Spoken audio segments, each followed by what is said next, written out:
ልጆች የማንበብ እንዲያዳብሩ መገፋፋቱ ወይም ኢንካሬጅ ማድረጉ ጥቅሙ ምንድነው? ስለዚህ በየቀኑ እጃችን ላይ መጽሐፍ ሊኖር ይገባል። አሁን ልጆቻችንስ ያለ መጽሐፍ ምን ያደርግላቸዋል? ያ ከልጅነት ጀምሮ ከእናት ሆድ ይጀምራል ማለት ነው። ምንም መጠበቅ ማያስፈልግም ማለት ነው። ያንን ሐሳብ ቃላትን በመቀየር ብቻ ልጆቻችንን እናግዛለን። ለሌላ መጽሐፍ ማንበብ እንዲችሉ የሚያንደረድሩ ናቸው። ስለዚህ ልጆቻችን ባህላችን የጠበቀ እሴታችን የጠበቀ እኛም እምነታችን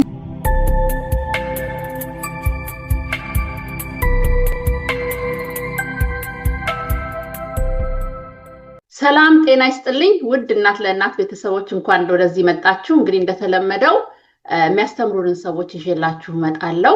ዛሬ ደግሞ በጣም የምታስተምረንን እኔም ፐርሰናሊ የማውቃትን ሶፊም እናንተም ብዙዎች ታውቋታላችሁ ብዬ ገምታለሁ። ሶፊያ ጸጋዬን ይዤላችሁ መጥቻለሁ። ሶፊያ ጸጋዬ በአሜሪካን ሀገር ነው የምትኖረው። ፓረንቲንግ ላይ ትሰራለች። ብዙ ቦታ አብረን ሰርተናል። ሶፊ እንኳን ደህና መጣሽ። ጥሬና ክሮሽ ስለመጣሽ በጣም አመሰግናለሁ። ሶፊዬ ራስሽን አስተዋውቂ። ሶፊያ ማን ናት? እሺ ሳርዬ እንኳን ጋበዝሽኝ አመሰግናለሁ በጣም እህቴ። እንግዲህ ስላወቅኩሽ ደስ ብሎኛል። ሶፊያ ጸጋዬ ይባላለሁ። ባለትዳርና የሶስት ወንዶች ልጆች እናት ነኝ። የቤት እመቤት ነኝ። ከዛ ጋር ደግሞ ስለ ፓረንቲንግ በተለያዩ ሶሻል ሚዲያዎች ያለኝን አካፍላለሁ። የልጆች መጽሐፍ ደራሲ ነኝ። በትርፍ ጊዜ ደግሞ ጌጣጌጥ መስራት የምወድ ነኝ።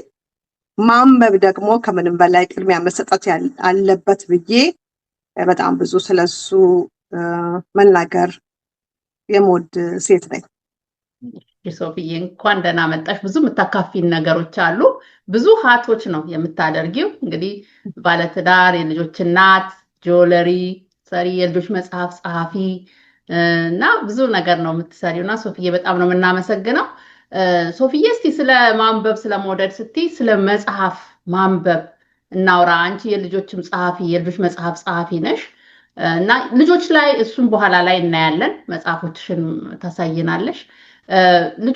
ልጆች የማንበብ እንዲያዳብሩ መገፋፋቱ ወይም ኢንካሬጅ ማድረጉ ጥቅሙ ምንድነው? ልጆች ከልጅነት ጀምሮ። እሺ እንግዲህ መጀመሪያ ስለ መጽሐፍ ሁሉ ጊዜ ሳስብ ትዝ የሚለኝ አባቴ ነው። ለምን መሰለሽ? ምን ይላል? መጽሐፍ ጓደኛ ነው የሚለው ነገር አለው እና ያ የምናነባው ነገር ምንድነው የሚያደርገን? ሌላ መስኮት ይከፍትልናል። ከራሳችን አልፈን ሌላ ነገር እንድናይ ነው የሚያደርገንና ሌላ አንድ አባባል አለ። መጽሐፍ የሚያነብሰው 1000 ህይወትን ይኖራል፣ መጽሐፍ የማያነብሰው ግን የራሱን ብቻ አንዱን ነው የሚኖረው ይላልና መጽሐፍ ማለት በቃ ራሳችንን የምንለውጥበት ከዛ ደግሞ የማናውቀውን ነገር የምናውቅበት ነው። ስለዚህ በየቀኑ እጃችን ላይ መጽሐፍ ሊኖር ይገባል። አሁን ልጆቻችንስ ያለ መጽሐፍ ምን ያደርግላቸዋል ብለን ብንል መጽሐፍ ልጆች ሲያነቡ አንደኛ የማሰብ ችሎታቸው እየተቀየረ ይመጣል። ሁለተኛ በጣም ብዙ የቃላት ዝርዝርን ይኖራቸዋል አእምሯቸው ውስጥ። እንግዲህ ይሄ የቃላት ዝርዝር መኖር በቋንቋ ብቻ ይጎብዛሉ ማለት አይደለም። የቃላት ዝርዝር ሲኖር በሂሳብም ይሁን በሳይንስም ይሁን ጥያቄ አንቦ ጽንሰ ሐሳብን መረዳት የተጻፈን ነገር አንብቦ መረዳት ስለሚኖር ልጆቻችን በትምህርት ራሱ ማንበብ ስለለመዱ ብቻ በትምህርቱ ራሱ እንዲልቁ ይረዳቸዋል።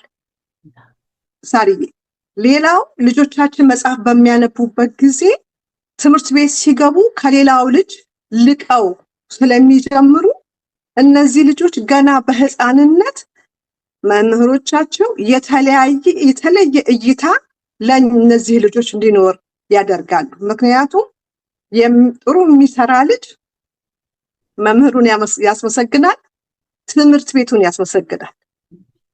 ስለዚህ እነዚህ ልጆች ማንበባቸው ለራሳቸው እውቀታቸው አድማሱ መስፋት ብቻ ሳይሆን ከዛ ውጪ ደግሞ ትምህርት ቤቱ ሊሰጣቸው የሚችለውን ሁሉ እንዲያገኙ ይሆናሉ። ቻሌንጅ የሚሉት ነገር አለ እና ለዛ ክፍት ያደርግልናል። ከዛ በኋላ ልጆቻችን እዛው ባሉበት ቦታ ከሌሎች ልጆች የተለየ እርዳታ በማግኘት ይበልጥ እንዲልቁ ይሆናሉ። ስለዚህ ማለቂያ የለውም የመጽሐፍ ልጆች እንዲያነቡ ማድረግ። በጣም ጥቅሙ ወተን የለውም። እንግዲህ የብዙ ወላጅ ቻሌንጅ የሚመስለኝ ልጁን እንዲያነብ ማድረግ፣ እንዴት አድርጌ እንዲያነብ ላድርገው፣ እንዴት ብዬ ላስተምረው የሚለው ይመስለኛልና ሶፊዬ ምን ትያለሽ?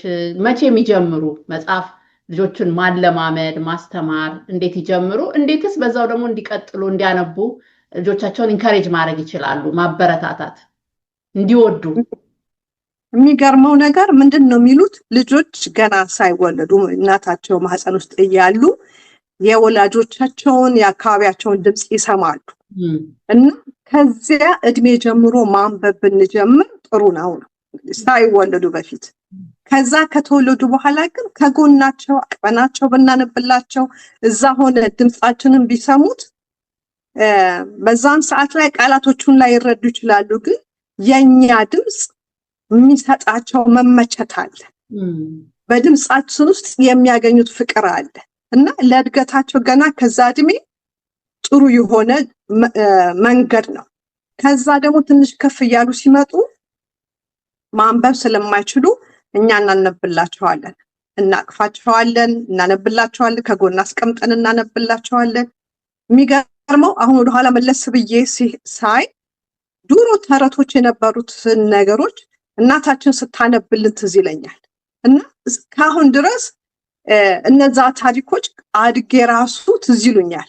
ለምን ያን የተነበበልን ነገር አንደኛ በታቅፈን ሲነበብልን ከጎን አድርገውን ሲያነቡልን ምንና ዋጋ እንደተሰጠን ይሰማናል፣ ፍቅር እናገኛለን።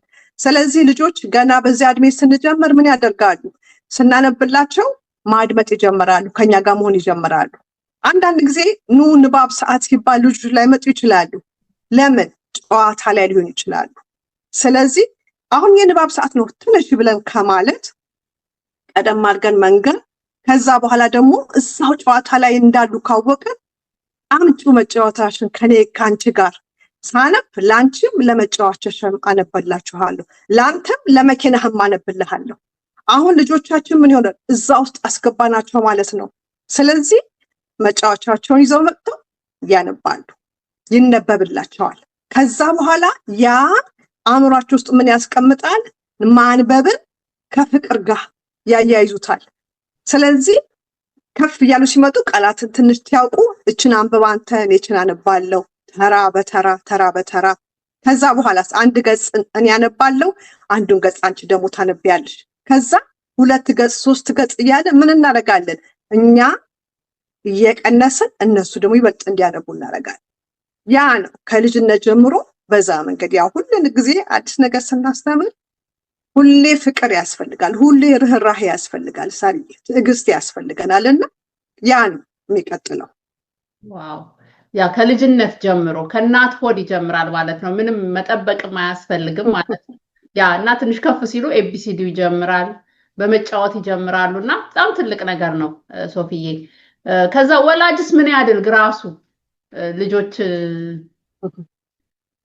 ከልጆቹ ጋር አብሮ እያነበበ መቼም አይደል ወላጅ ራሱ ማሳየት አለበት ብዬ ገምታለሁ። በትክክል ቅድም ምን ብለሽ ነበር? ልጆች ለምንድን ነው ማንበብ የማይፈልጉት? አንዳንድ ጊዜ ከብዙ ወላጅ እንሰማለን፣ ልጄ መጽሐፍ ሲባል ምንም መስማት አይፈልግም። ለምንድን ነው ልጆች? አንደኛ እንግዲህ አሁን ያልሹም አለ፣ ወላጆች እኛ ስናነብ መታየት አለብን። ያ ግዴታ ነው። እኔ ልጄን ማንበብ አለብህ ብዬ ረጅም ሰዓት ስልክ ላይ ወይም ሌላ ነገር ላይ ማሳልፍ ከሆነ መጽሐፍ የሚባል ነገር ካልገለጥኩኝ ልጄ አያነብም። ምክንያቱም እነሱ የምንለውን ሳይሆን የምናደርገውን ነው የሚከተሉት። ሌላ ምንድነው መሰለሽ? ልጆች ቅድም ትንንሾች ከሆኑ በመጫወቻ ሲጫወቱ ሊታለሉ ይችላሉ። ስለዚህ ቀስ ብለን ወደኛ ማምጣት አለብን። ደግሞ ትንሽ ከፍ ሲሉ ደግሞ ስክሪን አለ። ትንሽ ሆኖ ስክሪን ካበዛን ልጆቹ ማንበብ አይፈልጉም። ለምን? ስክሪን ማለት አንዱን ነገር ሲጨርሱ ፈጣን ነው። በቃ አእምሯቸው አለረፍት ቶሎ ያንን ነገር የሚያገኘው። ልክ አንብቡ ስንላቸው ምን ይሆናል? የተጎተተ ነገር፣ ጊዜ የሚፈጅ ነገር፣ ስራ ይሆንባቸዋል። ስለዚህ ስክሪን የበዛ ከሆነ ስክሪን መቀነስ አለበት። አንድ ማንበብ የማይፈልጉበት ምክንያት እሱ ነው። ሁለተኛ ቤታችን ውስጥ ወጥነት ያለው ነገር ሊኖር ይገባል። የምግብ ሰዓት እንደምንለው የጨዋታ ሰዓት፣ የንባብ ሰዓት ብለን። ስለዚህ ልጆቻችን በዛ ሰዓት ምን ማድረግ እንዳለባቸው ካወቁ ለማንበብም ዝግጁ ይሆናሉ ማለት ነው። ሌላው ምንድነው? ልጆቻችንን መጽሐፍ ስንመርጥ እኛ መምረጥ የለብንም። በቃ ትምህርት ቤት ከሆነ ያው ትምህርት ቤት መሰራት ያለበት ነው፣ ያንን መጽሐፍ ያነባሉ። እነሱ ግን ከሆኑ የመጽሐፍ መምረጥ ያለባቸው ይዘናቸው እንሂድ። ምንድነው ዝንባሌያቸው? አይናቸው ወዴት ነው የሚያርፈው? ያንን እንመልከት። ከዛ በኋላ በዝንባሌያቸው መጽሐፍ እናመጣለን ማለት ነው። ነገር ግን እኔ ይሄ መጽሐፍ ስለወደድኩት ብቻ ልጅ ሆኜ ስላነበብኩት ጥሩ ስለነበረ ለኔ አድርጌው አውቃለሁኝ። ይሄ መጽሐፍ ነው አንብቤ በጣም ወድጄዋለሁ አንብቡ ብዬ ሰጥቼ አውቃለሁኝ። እና መጽሐፉ 2-3 ገጽ ተነቦ ከዛ በኋላ መቀጠል ያቀታቸዋል ልጆቹ። ስለዚህ ምን አደረኩ? በቃ ወደ እነሱ ትሄጃለሽ። ያኔ በፍላጎታቸው ካመጡ ያነባሉ። እሱ አለ። ሌላው ልጆቻችንን ከሌላ ልጆች ጋር አናወዳድር። እንዴ አንተ ምንድነው ቀጭን መጽሐፍ የምታነበው? እክሌን አላየህም እንዴ ምን አይነት መጽሐፍ እንደሚያነብ? ከዛ በኋላ ያችን ትንሿን መጽሐፍ ልጃችን የሚያነበው እኮ ዛሬ ያችን አንብቦ ነገ ደግሞ ከፍ ያለ ጋር ሄዳል። ግን ልክ ስናወዳደረው ያችን ትንሿን ራሱ ለማንበብ ብርታት ያጣል። ስለዚህ እሱን ማቆም አለብን። ከዛ ደግሞ ሌላው ልጆቻችን የሚያነቡት ምን አይነት መጽሐፍ ነው? ምን ማለት ፈልጌ ነው? አንዳንድ ጊዜ መጽሐፍ ብዙ ማንበብ የማይፈልጉ ልጆች ኮሚክ የሚሏቸው መጽሐፎች አሉ። ትንሽ ጽሑፍ ያላቸው ብዙ ስዕል ያላቸው እነሱን ሲያነቡ እንናደዳለን እንደወላጅ። በቃ እሱ እኮ ይሄን ኮሚክ መጽሐፍ ነገር የሆነ ላዩ ላይ ስዕል ያለው ነገር ካልሆነ በስተቀር አያነብም። እሱን መጽሐፍ አታመጣም። ወይ ያን መጽሐፍ አጥቅ ወይ እሱን ተው። ግን ማወቅ ያለብን እነዛ መጽሐፎች ለሌላ መጽሐፍ ማንበብ እንዲችሉ የሚያንደረድሩ ናቸው። ስለዚህ ልጆቻችን ባህላችን የጠበቀ እሴታችን የጠበቀ እኛም እምነታችን የጠበቀ እንደ ቤታችን ምንፈልገው ይዘት ያለው መጽሐፍ እስከሆነ ድረስ ልጆቻችን ምንም መጽሐፍ ቢያነቡ ጥሩ ነው ብዬ እላለሁኝ። ሳሪዬ በጣም ትክክል ነው። በጣም ልክ ነው። የሆነው መጽሐፍ ብቻ ያንብቡ። ማንበብ ካለባቸው ትልቅ ሆነ ትንሽ ሆነ እያልን ብዙ የኛ እንግዲህ አይምሯችን ውስጥ ያስቀመጥነው ነገር አለና በጣም ስህተት ነው። እንደ ኢንተረስታቸው ያልሽን ነውና በጣም ነው የምስማማው። ሌላው የአሁን ጊዜ ወላጅ ቻሌንጅ አለበት። በጣም ቻሌንጅ እንደ ድሮ አይደለም። ድሮ መጽሐፍ እንደውም ልጆች ፈልገው ጓግተው አግኝተው ሊያነቡ ይችላሉ። በእኛ ጊዜ መጽሐፍ እጥረት ምንም እንግዲህ ስናድግ ስለነበር። አሁን ግን ያሉ ወላጆች በጣም ቻሌንጅ አለባቸው። ምክንያቱም ሶሻል ሚዲያ አለ። የሶሻል ሚዲያ የልጆችን ትኩረት ይሰርቃል ያለው ቶሎ ብሎ ይሄ ደስታን ይሰጣል፣ ሱስም ያደርጋል። ስለዚህ ወደ ማንበቡ የመሄድ እንትን የለምና ወይም ልጆች ደግሞ ከዚህም ከሶሻል ሚዲያ ያመልጣሉ እያለ የተሳሳተ አመለካከት አንዳንድ ወላጅም ይይዛልና በጣም ቻሌንጅ ስላለባቸው እንዳልሽው አሁን በቃ ሆን ብለው ነው ማድረግ ያለባቸው። ኢንቴንሽናል በቃ ሆን ብለው እንደ ድሮ ዝም ብሎ አይመጣም። በአሁን ጊዜ ተቃራኒ ስላለ ልጆች ሆን ብለው ማድረግ አለባቸውና ብዙ ጊዜ የሚያሳልፉበት መንገድ በተለይ አሁን ምን ትያለሽ ልጆች ከ7 ዓመት ከ10 ዓመት በታች ያሉ ልጆች በብዛት በእኛ ቁጥጥር ስር ነው ያሉት። እዚህ ቦታ እንሄድና ብዙ ጊዜያቸውን አሁን ላይብራሪ ማሳለፍ ይችላሉ አይደለም? ሳሪ ምን አደረገ? እኛ ምን እንዳደረገልን ጋርሽ ልጆቻችን በተለይ ትልቆቹ ምንድን ያደረግነው ቅዳሜ ጠዋት የላይብራሪ ቀን ነው። ልክ እሁድ ቤተክርስቲያን እንደሚሄደው ላይብራሪ ቅዳሜ ያለ ለአመታት እና እዛ ሲሄዱ በጣም ብዙ መጽሐፍ ለሳምንቱ መጽሐፍ ይዘው ይመጣሉ። በጣም ብዙ መጽሐፍ ይዘው ይመጣሉ። ላይብራሪ ደግሞ በተለይ እዚህ ሀገር ላሉ ቤተሰቦች ምንም የፈለግሽውን ያክል መጽሐፍ ታወጫለሽ እና በየሳምንቱ እንሄዳለን። ስለዚህ ያ ምን ሆነ በቃ በእነሱ ጭንቅላት ቅዳሜ ጠዋት ማለት መጽሐፍ ቤት የሚካሄድበት ቀን ነው። ስለዚህ ያንን ለመዱ። ከዛ ልክ ነው አሁን ያለን ወላጆች በጣም ብዙ ነገር አለ። በጣም ስክሪን ታይም በጣም በዛ ይሄ ሶሻል ሚዲያ ያልሽው ብዙ ልጆቻችን ይወስድብናል። ግን በዛ ሁሉ ውስጥ ግን ይሄ ወጥነት ብለን ምን ሩቲን የሆነውን ነገር ቤታችን መፍጠሩ ይረዳናል።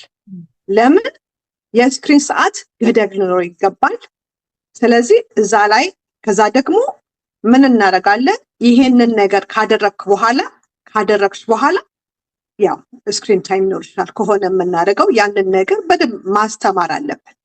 ምንድነው ብዙ ጊዜ ይሄን መጽሐፍ ካላነበብክ ወይ ይሄን ካላደረግክ ቴሌቪዥን አይኖርም ልንል እንችላለን። አነጋገራችንን ቀየር አድርገን አሁን ልጆቻችን መጽሐፍ እንዲወዱ እንፈልጋለን አይደል? ስለዚህ በማስፈራራት በማስጠንቀቅ ሳይሆን መጽሐፍህን አንብብና ከዛ በኋላ የምትወደውን ነገር ደግሞ ትቀጥላለህ። ያንን ሐሳብ ቃላትን በመቀየር ብቻ ልጆቻችንን እናግዛለን። አሁን የንባብ ሰዓት ነው፣ ከዛ በኋላ ደግሞ የጨዋታ ሰዓት ነው። ስለዚህ አላስፈራራ ነው። አሁን ካላነበብክ በኋላ አትጫወትም ግን ብንል ኔጌቲቭ የሆነ ነገር ነው የምንሰጠው ቃላችን ላይ። ስለዚህ ያንን ማስተካከል ጥሩ ነው ብዬ እላለሁኝ። ሁለተኛ ነገር ደግሞ በቃ የመጽሐፍት ቤት የሚካሄድበት ቀን በቃ ውስን ይሁን። አሁን በተለይ በጋ እየመጣ ነው ወይም ክረምት ደግሞ ኢትዮጵያ ላሉት እና ረጅም ጊዜ አለ ልጆቻችን ምንም ነገር ቤት ውስጥ የሚያሳልፉት። ስለዚህ ይሄ ሰዓት በተለይ አሁን ለምሳሌ እዚህ ካላሉ ወላጆች መጽሐፍት ቤቶች ላይብራሪዎች ምን አላቸው? ሰመር ሪዲንግ ፕሮግራም አለ። ምንድነው የሚያደርጉት? የሆነ መጽሐፍ ያነባሉ፣ ሽልማት አለው፣ በጣም ብዙ አክቲቪቲ አለና ልጆቻችንን እንውሰድና ያንን ነገር እናስጀምራቸው። ከዛ በኋላ እነሱ ራሱ አንብበው ሲጨርሱ ለምን እርሳስ አይሆንም የሚያገኙት? ያ ነገር ያስደስታቸዋል። ስለዚህ እዛ ውስጥ ማስገባቱ አስፈላጊ ነው ብዬ አስባለሁ። ሳሪዬ በጣም ስለ ንባብ መቼም አስፈላጊነት አውርተን የሚያልቅ አይመስለኝም ሶፊዬ። ምክንያቱም አንድ ሰው እኮ ኢማጂኔሽናቸውን ክሪቲካል ቲንኪንግ በቃ እንዲያስቡ የሚያደርግ ነገር ነው።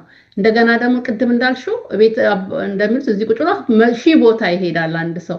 እዚህ ቁጭ ብሎ ኢትዮጵያ ሊሄዱ ይችላሉ። እኛ እዛ ቁጭ ብለን አሜሪካን መጣን እንደነበር ወር ዩሮፕ ወር ደግሞ የትም ሀገር ሄዶ ልጁ ኢማጂኔሽኑን የፈጠራ እንትኑን እንደገና ክሪቲካል ቲንኪንግን ያዳብርበታል። በጣም ቃላት የማወቅና ስለማንበብ መቼም አስፈላጊነት ተወርቶ አይታወቅምና ወላጅ ራሱ እንዳልሹ ደግሞ ራሱ ሞዴል እየሆነ ራሱ ቁጭ ብሎ ማሳየት ያስፈልገዋልና ሶፊዬ በዚህ አጋጣሚ አንቺ ብዙ መጽሐፎች ጽፈሻል፣ ብዙ አድቨርታይዝ አታደርጊውም እና አሁን እስቲ መጽሐፎችሽን አሳይን። ወደ 4 የልጆች መጽሐፍ ጽፈሻል።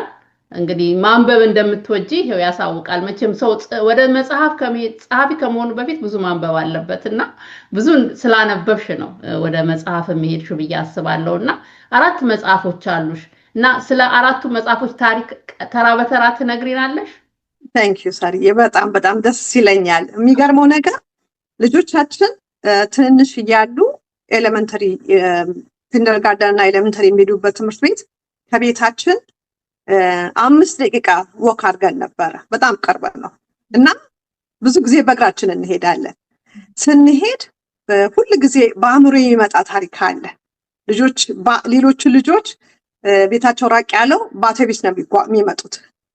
እነሱ ግን ቅርብ ስለሆኑ በአውቶቢስ መሄድ አይችሉም እና በጣም አውቶቢስ ሲያዩ አይናቸው በጣም ነው እንትን የሚያደርገውና ያንን ሳይ ስለ በቃ አውቶቢስ በተመለከተ አውቶቢስ ላይ የተመረኮዘ ነገር ልጆች ቢያነቡ እንዴት ደስ ይላቸዋል እያልኩ አስባለሁ ማለት ነው። እና ከዛ በኋላ ያንን ልጆቹም ከዛ አድገው ተወሰነ ዓመት በኋላ መጽሐፍ ስጀምር መጀመሪያ ሐሳቤ ውስጥ የመጣው የአውቶቢሱ ነገር ነበርና እንዳሉ መጽሐፍቶቹ አውቶቢስ አላቸው ውስጡ። አውቶቢሱ ልክ እንዳዋቂ ድምጽ ነው መጽሐፎቹ ላይ ያስቀመጥኩትና የመጀመሪያው መጽሐፍ ይሄ ሺ ኢዝ ማይ ማሚ የሚል ነው።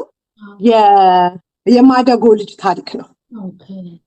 እና እንደምታዩ እዚህ ጋር እናቲቱ ቀጭኔ ናት፣ ልጁ ደግሞ ፓንዳ ነው።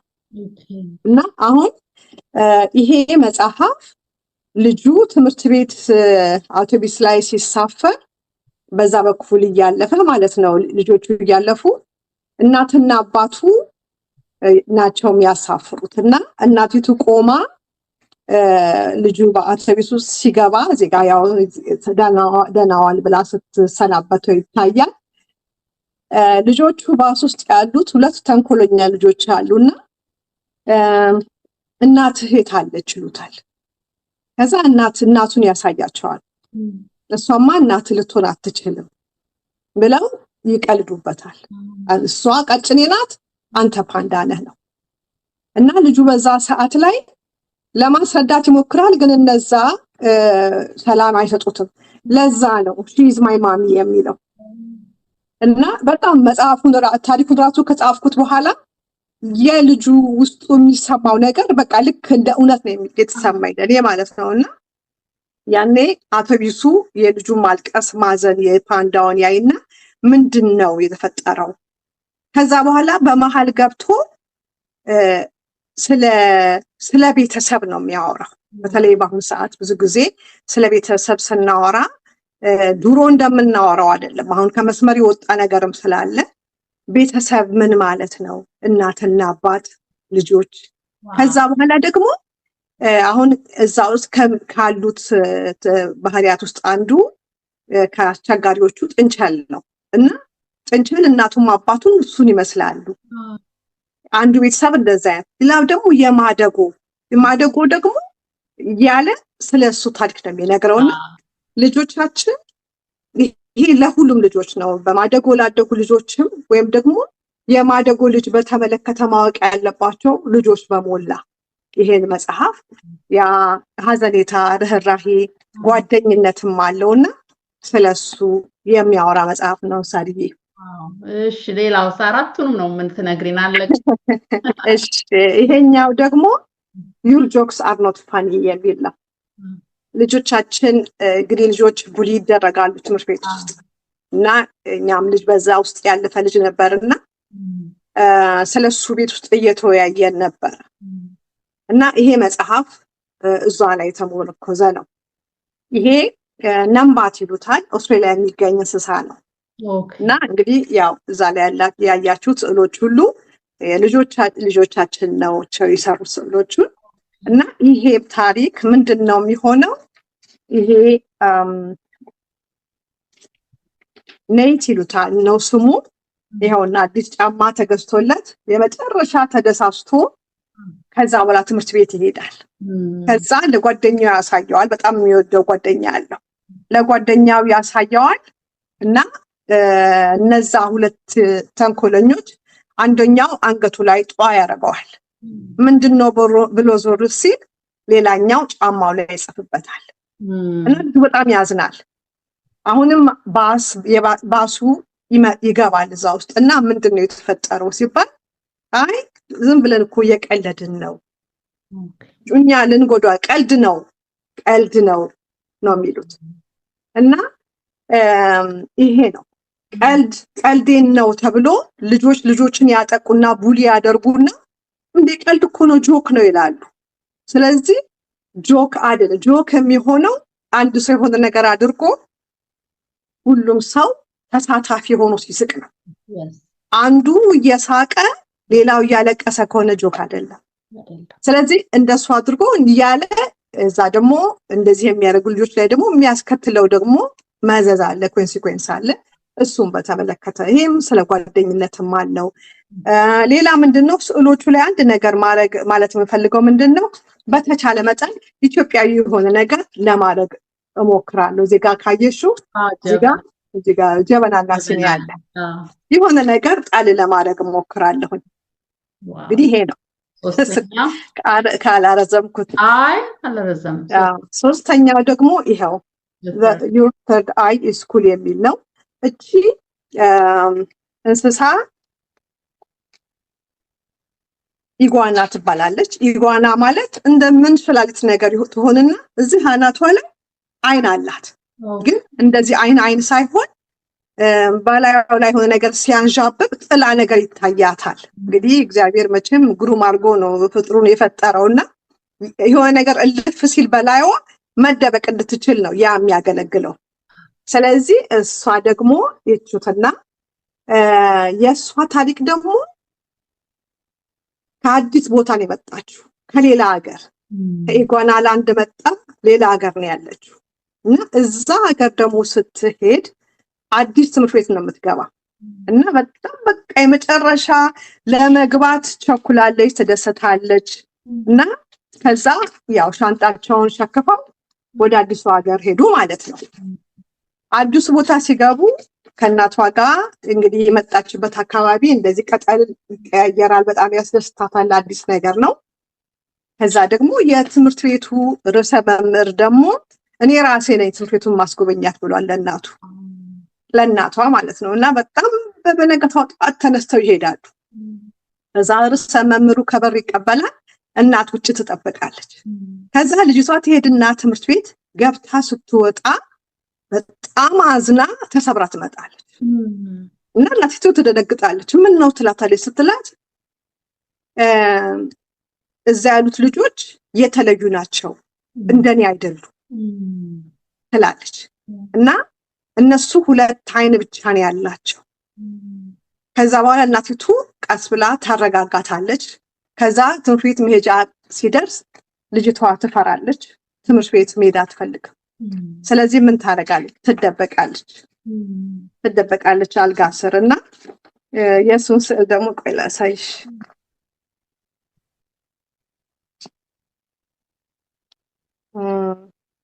ይሄው ይታያል። አልጋ ስር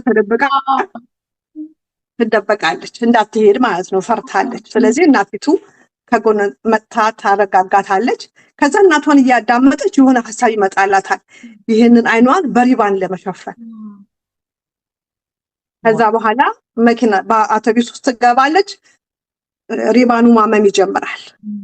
ከዛ በኋላ ያሁንም ያ እንዳዋቂ የሚሆነው እሱ ይመክራታል እና እንዴት አድርጋ ያንን ነገር ማለፍ እንደምትችል ጓደኞቿ ደግሞ ሲያዩ በኋላ እንዴት ልዩ መሆኗ ደግሞ ውበቷ እንደሆነ ትማራለች። እና ይሄ ለአዲስ ትምህርት ቤት ለሚቀይሩ ልጆች ሊሆን ይችላል፣ ለየት አልን ለሚሉ ልጆች ቀለም ሊሆን ይችላል፣ መልክ ብዙ ነገር ሊሆን ይችላል እና መለየት ውበት ነው።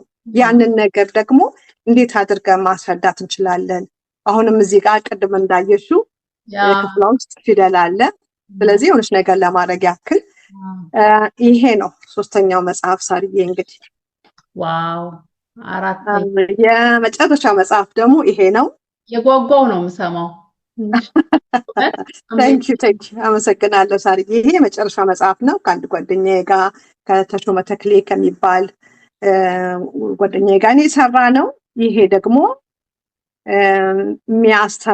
የሚያስተምረው ልጆቻችን አንድ ፈተና ውስጥ ሲያልፉ መጠበቅን መታገስን ነው የሚያስተምረው እና ይህንን ታሪክ ያው ትንሽም ቢሆን እንደዚህ የሚመስል ታሪክ አለውና እንዴት ነው አንድ ወጀብ ኃይለኛ ነገር ሲመጣ በቃ ለዝበዛን ሰዓት ላይ ዝም ብሎ ማለፍ ካለፈ በኋላ እንደገና ደግሞ የምናደርገውን ነገር የማያደርጉትን ነገር ማድረግ እንደሚችሉ ግን ግትር ብሎ ያንን ነገር ከማይችሉት ነገር ጋር መጋፈጥ ደግሞ መሰበርን ያመጣል።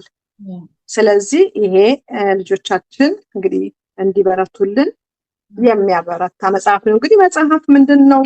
መጽሐፍ ሲያነቡ ልጆቻችን ደስ ይላል ብቻ ሳይሆን ከዛ ውስጥ ደግሞ የሚወስዱት ነገር አእምሯቸው ውስጥ ይቀረጻል። ምክንያቱም መጽሐፍ ሲያነቡ ስዕል አለ።